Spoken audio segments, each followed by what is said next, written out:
এই যে আপনার মেয়েকে আপনি রেখে দিন, এত খাটো মেয়ে নিয়ে আমি ঘর করতে পারবো না। কেন জামাই? সব কথা আপনাকে বলা যাবে না। আমি বলছি, আপনার 2.5 ফুট মেয়ে 5 ফুট বরকে সুখ দিতে পারছে না। বৌমা, রুবি, তোমার কি লজ্জা বলে কিছু নেই? মায়ের সামনে সব কি বলছো? হ্যাঁ, তোমার তো আমার কথা সবসময় খারাপই লাগে না। এবার তোমার ওই নাটি বোন ভাতার ছেড়ে এসেছে, বা তোমার ঘরে বসে বসে খাবে। বৌদি, আমি বসে বসে খাবো না, আমি তোমার সংসারের সব কাজ করে দেবো। বলি, একটা সংসারের কাজ কতজন করবে? তোমার মাকেই তাই কাজ দিতে পারছি না, বসে বসে খাচ্ছে। বৌমা, আমার তো পায়ের অবস্থা ভালো না, আমি তো আর কাজ করতে পারবো না।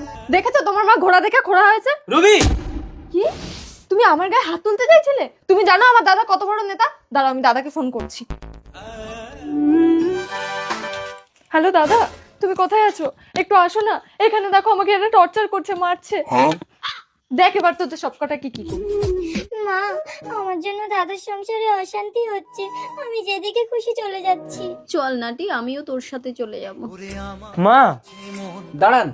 দাদা এসেছো? চলো আমি তোমার সাথে চলে যাব, এদের সব কটাকে জেল খাটাবো। তুই চুপ কর। দীপক, কি হয়েছে রে? আমার বোনটা বেনে বলে ওর স্বামী ছেড়ে দিয়েছে বলে ঘরে অশান্তি হচ্ছে। ঠিক আছে, আমি তো অবিবাহিত। তোমাদের যদি কোনো আপত্তি না থাকে, তোমার বোনকে যদি আমি বিয়ে করি, তাহলে তার কোনো ঘরে অশান্তি হবে না। দাদা, তুই চুপ কর। তোর স্বভাবটা তো আমি জানি। ছোটবেলা থেকে অকারণে তুই আমার সাথে অশান্তি করতিস। তুই যেখানে যাস সেখানে আগুন জ্বালাস। তোর সুখের জন্য আমাকে এত কিছু করতে হচ্ছে, তুই শুধু একটু শান্তি রাখ। বাহ, এই না হলে নেতা। বাবা, তুমি ভগবান। একদম হাতছাড় করবেন না, সম্পর্কে আমি আপনার জামাই হব। Will you marry me?